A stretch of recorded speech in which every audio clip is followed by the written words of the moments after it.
നമ്മൾ ഇന്ന് ഈ ₹1 ഐഫോൺ ആയിട്ട് മാറ്റാൻ പോകും. Let's go. കഴിഞ്ഞ എപ്പിസോഡിൽ നമ്മൾ ₹1 കോയിൻ ₹1000 മാറ്റിയിട്ടുണ്ടായിരുന്നു. നിങ്ങൾക്ക് എല്ലാവർക്കും ഇഷ്ടപ്പെട്ടു. നിങ്ങൾ തന്ന സപ്പോർട്ടിന് 1000 നന്ദി. ഇനിയും കാണാത്ത ആരെങ്കിലും ഉണ്ടെങ്കിൽ ലിങ്ക് ഡിസ്ക്രിപ്ഷനിൽ കൊണ്ടുവന്നിട്ട് കയറി അങ്ങ് മിന്നിച്ചേക്കുക. നമ്മൾ അന്ന് ഉണ്ടാക്കിയ ₹1000 ഇന്ന് നമ്മളൊരു ഐഫോൺ ആയിട്ട് മാറ്റാൻ പോവാണ്. നമ്മുടെ ഈ ഒരു സ്വപ്നത്തിലോട്ട് എത്തിച്ചേരുമോ ഇല്ലെന്ന് അറിയത്തില്ല. പക്ഷെ ഞാൻ അപ്പൊ എങ്ങനെയാ എല്ലാരും ഐഫോൺ വാങ്ങാൻ റെഡിയല്ലേ? സംസ്ഥാനത്തെ റെക്കോർഡ് മദ്യ വിൽപ്പന. നമ്മുടെ ഈ ഒരു കൊച്ചു കേരളത്തിൽ എങ്ങോട്ട് തിരിഞ്ഞാലും വളരെ സുലഭമായിട്ട് കാണാൻ കിട്ടുന്ന ഒരു സാധനമാണ് കുപ്പികൾ. പല പല രൂപത്തിൽ പല പല കളറിൽ നല്ല കിണ്ണം കാച്ചിയ കുപ്പികൾ. ഇതിൽ നിന്ന് തന്നെ ആയിട്ട് നമ്മുടെ ഫസ്റ്റ് ബിസിനസ്. നമ്മുടെ നാട്ടിലെ കുറച്ച് വേസ്റ്റ് എങ്കിലും കുറഞ്ഞു കിട്ടും. അങ്ങനെ നമ്മൾ അവിടുന്ന് ഇവിടുന്നൊക്കെ കുപ്പികൾ ശേഖരിച്ചു. പക്ഷെ ഇവന്മാരെ ഒന്ന് വൃത്തിയായി ക്ലീൻ ആക്കി എടുക്കാൻ കുറച്ച് ടാസ്ക് തന്നെയാണ് കേട്ടോ. സോറി മുത്തേ, നീ എന്നോട് ക്ഷമിക്കും. നീ വേറൊരു വീട് കണ്ടെത്തി മാമനൊരു ഐഫോൺ വാങ്ങാനാണ് കേട്ടോ. അങ്ങനെ നമ്മൾ ഒരു ദിവസം കൊണ്ട് കുപ്പികളെല്ലാം കളക്ട് ചെയ്തു, ക്ലീൻ ചെയ്തു. ആ പാശയൊക്കെ പോകാൻ വേണ്ടി മണ്ണിട്ട് പിടിപിടിച്ച് കൈയൊക്കെ നല്ല ചുമന്ന് ഉണക്കി നല്ല ക്രിസ്റ്റൽ ക്ലീൻ ആക്കി. ആലോചിക്കുന്നുണ്ടെങ്കിൽ എന്താണ് ഇവൻ ഈ കുപ്പി കൊണ്ടുള്ള പരിപാടി? നമ്മൾ കിടിലൻ ലൈറ്റ് ബോട്ടിൽസ് ഉണ്ടാക്കാൻ പോവുക. അതിനുവേണ്ടി നമ്മുടെ കയ്യിലുള്ള ₹1000 മുടക്കി ഓൺലൈൻ വഴി നമ്മൾ ചെറിയ ചെറിയ ബൾബുകൾ വരുത്തിച്ചു. നിങ്ങൾ ഒരുപക്ഷെ ഈ ബൾബുകൾ കണ്ടു കാണും. വളരെ ചീപ്പാണ്. ഓൺലൈനിൽ നമുക്ക് ഏകദേശം ഒരു ₹30 വെച്ചിട്ട് സാധനം കിട്ടും. ഇങ്ങനെ കളർഫുൾ ആണ്, വാട്ടർ പ്രൂഫ് ആണ്. അത് മാത്രം LED ആയതുകൊണ്ട് തന്നെ കുറേ നാൾ ഈ സാധനം നിൽക്കും. ഏത് സാധനത്തിൽ ഇട്ടാലും സംഗതി കളറാവും.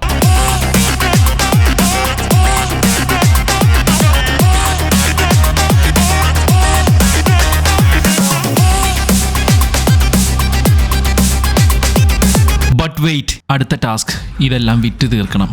കുപ്പി ഒന്നിന് 250 വിലയിട്ട് ഞാൻ വിൽക്കാൻ നേരെ ബീച്ചിലോട്ട് പോയി. അവിടെ ഞാനൊരു ചെറിയ കടക്കാരനെ കണ്ടു. പുള്ളിക്കാരനോട് എൻ്റെ ഒരു ലക്ഷ്യം പറഞ്ഞപ്പോഴത്തേക്കും പുള്ളിക്കാരൻ എനിക്കൊരു ടേബിൾ തന്നു.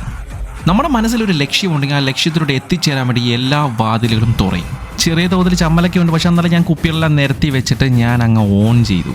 എൻ്റെ കണക്കൂട്ടിലെല്ലാം തെറ്റി. എൻ്റെ ലക്ഷ്യം മൊത്തം അവിടെ വരുന്ന ഗസ്റ്റുകളായിരുന്നു. പക്ഷെ അവിടെ വന്ന് തടിച്ചുകൂടിയ ആൾക്കാർ മൊത്തം ആ ചുറ്റുവട്ടത്തുള്ള ആൾക്കാരായിരുന്നു. 250 ഇത്ര ആഗ്രഹിക്കുന്നുണ്ട്. 250.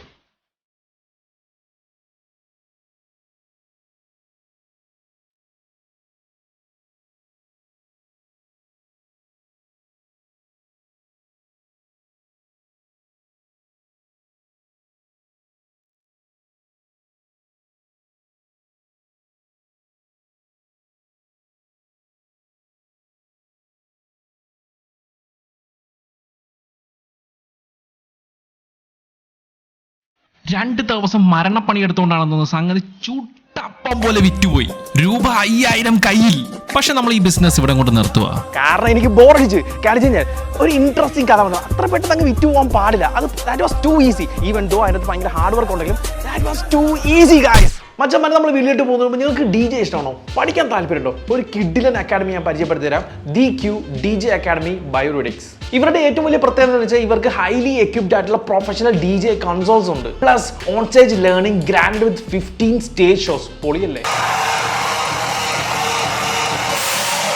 അതായത് ഇന്ത്യയുടെ അകത്ത് തന്നെ clubs, concerts, private events, festivals ഇതെല്ലാം കവേർഡ് ആണ്. പിന്നെ പറയേണ്ട കാര്യമില്ല, learning with team of professional DJs വേറെ ലെവലാണ്. അതായത് ഇതിന്റെ മെന്റർ തന്നെ DJ റെഡിക്സ് ആണ്. റെഡിക്സ് എന്ന ആർട്ടിസ്റ്റിനെ കുറിച്ച് പറയുകയാണെങ്കിൽ he's best known for his efficiency. അത് മാത്രമല്ല സൗത്ത് ഇന്ത്യയിൽ തന്നെ nominated for best regional DJ. മച്ചന്മാരെ പറയുമ്പോൾ എല്ലാം പറഞ്ഞത് DQ by Redix has connections throughout the industry. Guidance, coordination, assurance guaranteed. ഓരോരോ സ്റ്റുഡൻസിന്റെ കൺവീനിയൻസ് അനുസരിച്ച് ഇവർ ഫ്ലെക്സിബിൾ ടൈം പ്രൊവൈഡ് ചെയ്യുന്നുണ്ട്. പൊളിയല്ലേ? അപ്പൊ നിങ്ങളുടെ മനസ്സിൽ ഡൗട്ട് വരും ഇതിന്റെ സർട്ടിഫിക്കേഷനെ കുറിച്ച്. സെറ്റാണ്. സർട്ടിഫിക്കേഷന് പ്രൊവിഷൻ ഉണ്ട്. അപ്പം മച്ചന്മാരെ, what are you waiting for? Join ചെയ്യാൻ താല്പര്യമുള്ള അല്ലെങ്കിൽ എന്ത് ക്ലാരിഫിക്കേഷൻ, എന്ത് ഡൗട്ട് ഉണ്ടെങ്കിലും ലിങ്കും കാര്യങ്ങളും ഡിസ്ക്രിപ്ഷനിൽ കൊടുത്തിട്ട് കയറി എങ്ങ് മിന്നിച്ചേക്കുക. DQ by റെഡിക്സ്.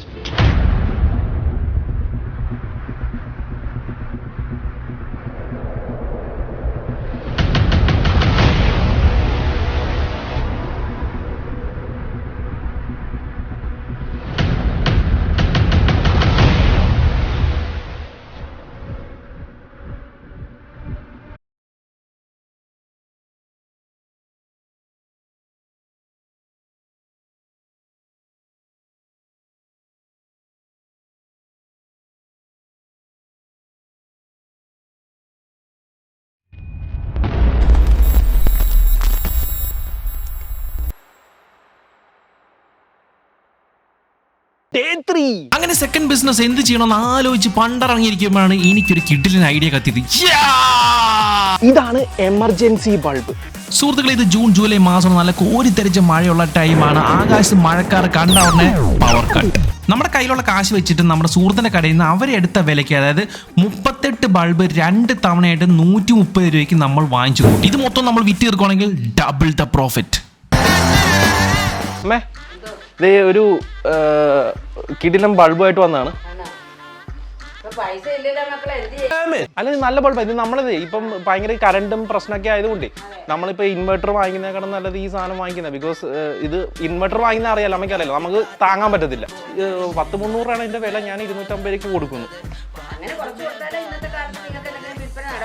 അല്ല അമ്മ, അവിടുന്ന് ഇത്രയും ദൂരം ഇങ്ങനെ ഓടി വരുന്നതല്ലേ അമ്മ. ഇത് 100% ഒരു പ്രശ്നമില്ല. LED ആണ്, പോകത്തില്ല. ഞാൻ ഇവിടെ തന്നെ ഉണ്ട്. എന്റെ നമ്പർ ഇവിടെ എഴുതി വെച്ചിട്ടുണ്ട്. കണ്ടോ?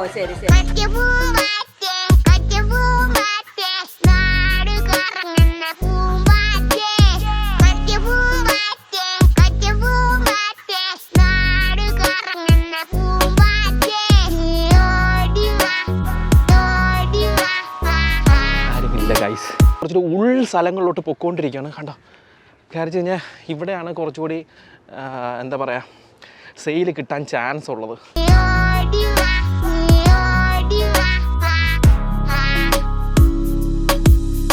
അപ്പം അമ്മയ്ക്ക് താല്പര്യം ഉണ്ടെങ്കിൽ ഒന്ന് എടുക്കും. ഏതായാലും ഇപ്പം ഫുൾ ടൈം കറണ്ട് പോക്കൊക്കെ അല്ലേ, ആവശ്യം വരും.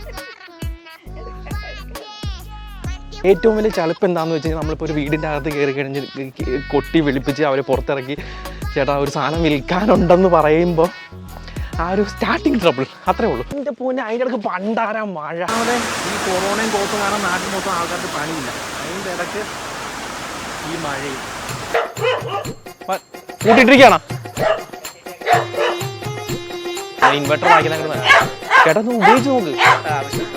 അല്ല, രാത്രിയിലൊക്കെ ഉപയോഗിക്കാമല്ലോ. ഇപ്പൊ പുതിയ വീടൊക്കെ അല്ലേ, ആ വീട്ടിലൊക്കെ ആവശ്യം വരും. ഇൻവെർട്ടർ ഉണ്ടോ ചേട്ടാ? ഒന്നുകൂടെ നോക്ക്. ഞാൻ പോവാ. ഞാൻ ഇങ്ങോട്ട്. അയ്യോ അയ്യോ.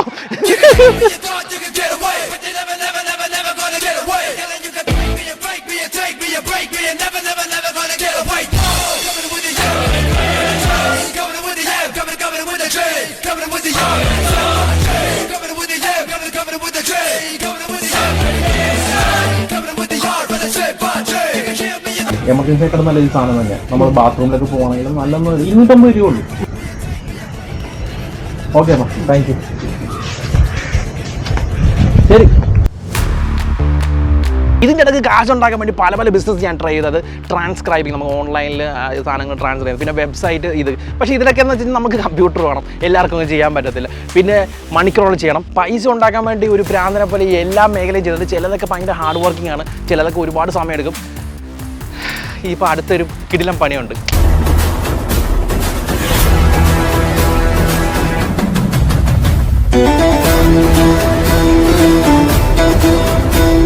ആരാ പറഞ്ഞ കാശുണ്ടെങ്കിലേ നമുക്ക് കാശ് ഉണ്ടാക്കാൻ പറ്റത്തുള്ളൂ?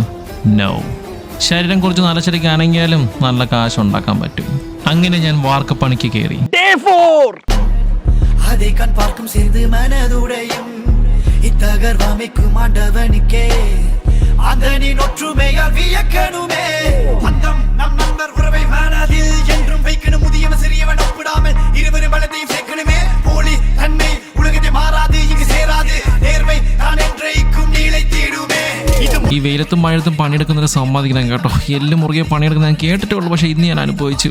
എന്നെ വിളിച്ച് ഞാൻ പോണു ഗൈസ്. குரலை தெருவில் மனப்பாடம் பண்ணி சிறுவனில் அதன் கருத்தை அறிந்து சுகத்தை ரசித்து பின்பற்றி வாழ்க்கையின் நடைமுறையில் நீ வா. எழுந்து வா, உலகம் உறங்கம் இருந்து மோயாதே வா. உதைக்கலாம் துயரின் சிவரை அன்பால் கூட்டு சேர்ந்தால்தான் அணைக்கலாம். உறவை நேரம் செலுத்தி பழகலாம். தமிழன் நினைந்தால் எரிமலையையும் உறங்க வைக்கலாம்.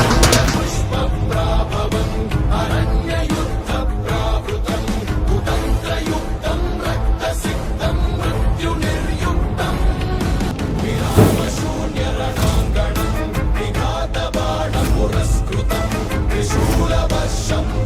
മാറ്റി പിടിച്ചിരിക്കുന്ന എല്ലാവരുടെയും ശ്രദ്ധയ്ക്ക്. ഒരു പക്ഷെ നിങ്ങൾ ഇപ്പൊ ആലോചിക്കുന്നുണ്ടായിരിക്കും, ഈ ഒരു 10,000 റുപ്പീസ് കൊണ്ട് ഇവനൊരു സെക്കൻഡ് ഹാൻഡ് ഐഫോൺ ആണല്ലോ വാങ്ങിച്ചതെന്ന്. ഇതേപോലെ മനസ്സ് തുറന്നൊന്ന് പണിയെടുക്കുകയാണെങ്കിൽ 20 ദിവസത്തിനും ഒരു പുത്തൻ ഐഫോൺ എന്റെ കയ്യിലിരിക്കും. എന്തെങ്കിലും ഒരു കാര്യം മനസ്സിൽ ആഗ്രഹിച്ചു കഴിഞ്ഞാൽ ആകാശം ഇടിഞ്ഞു വീണാലും നമ്മൾ അത് സാധിച്ചിട്ടേ തിരിച്ചു വരാവുള്ളൂ.